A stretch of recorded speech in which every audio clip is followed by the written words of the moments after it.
Bob Huber, Vintage Lambo. Let's talk about some aspects of the Weber carburetors, and this is DCOE side draft carburetors.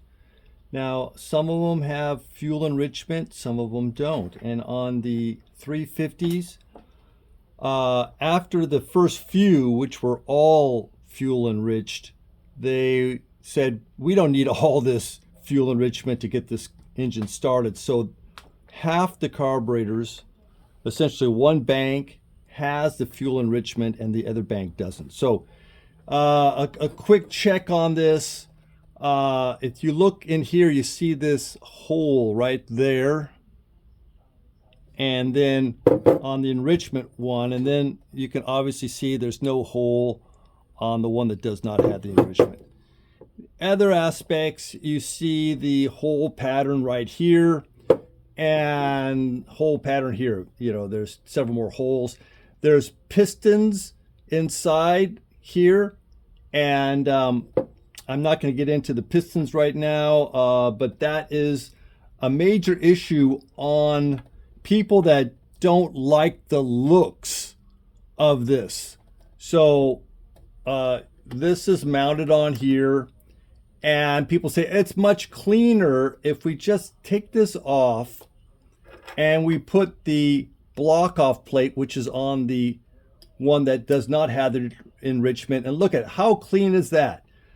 Fatal mistake, because there's pistons in here, and when you just put a block off plate on an enrichment carb, when you essentially when it wants to spit back, it makes these pistons that drives them up. It just boom, and they can stick, which means you're going to have a carb, either one barrel or two barrels, and they're going to run rich, and you're going to wonder why is my car not running right. So if you have a carb that has the enrichment on it, you need to run this, and if you don't want this to operate, then you can just put a cable through all of them and then tie them off, and then don't worry about it. You don't have a choke.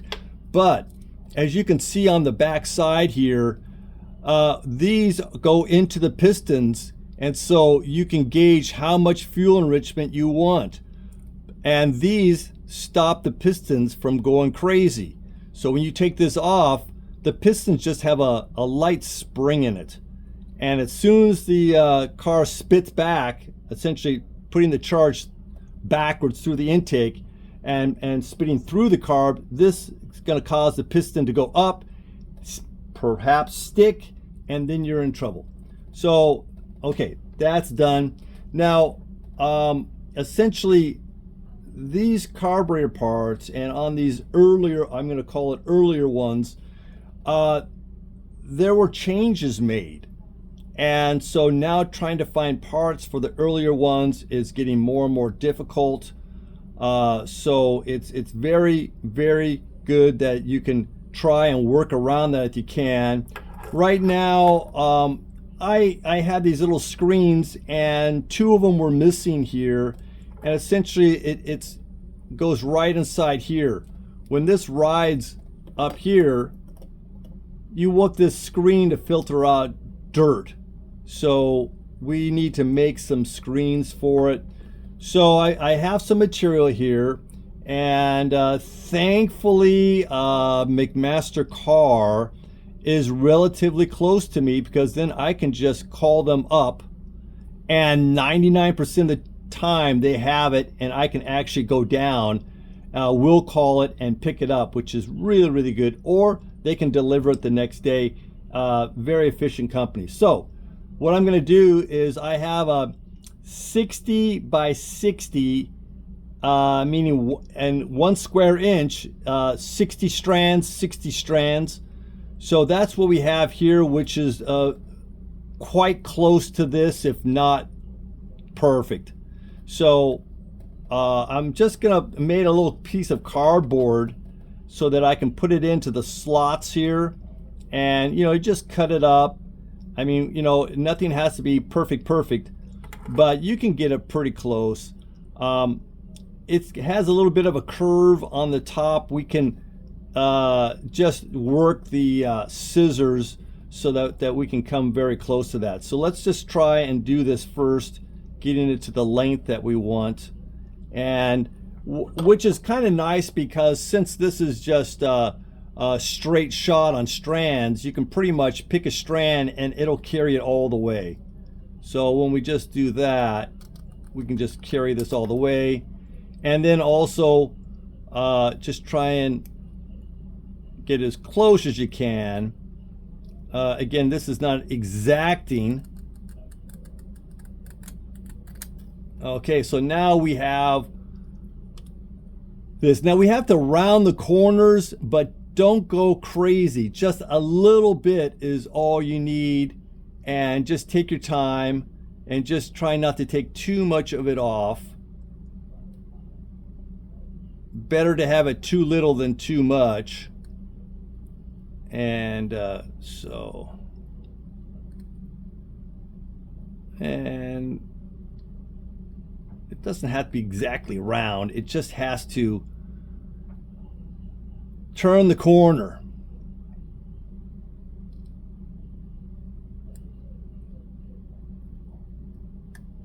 As I start sweating here, you know.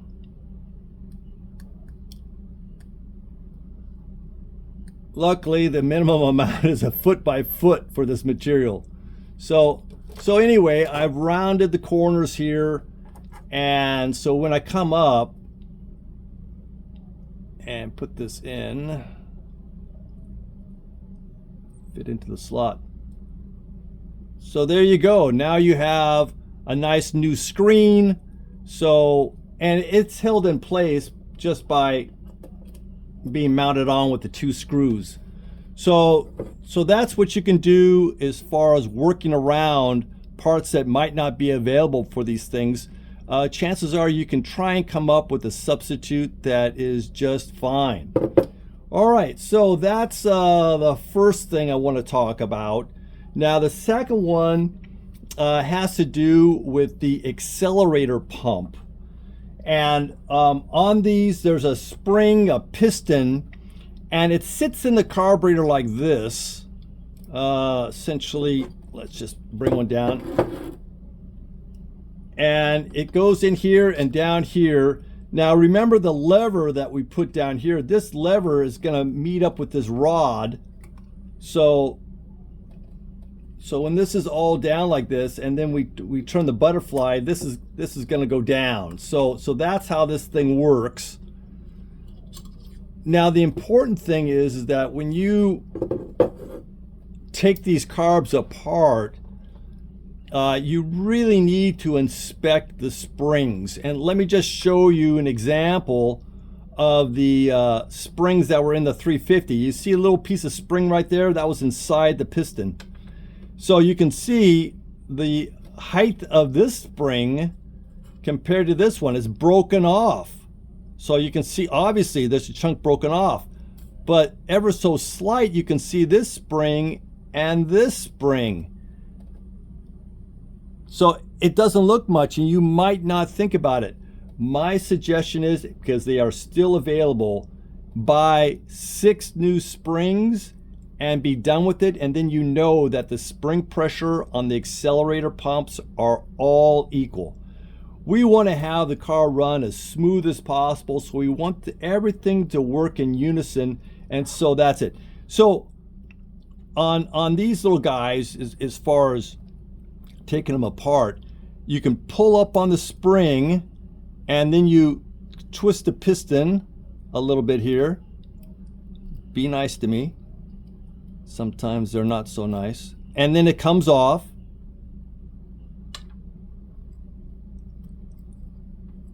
And then we pull the spring out. Now notice on this spring, you see how that upper coil is nicely brought over. And on this one, see, this is a spring that's intact.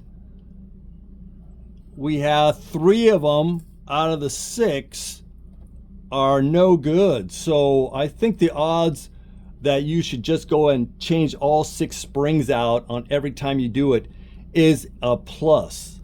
All right, well, that's it for this little few tips on Weber carburetors.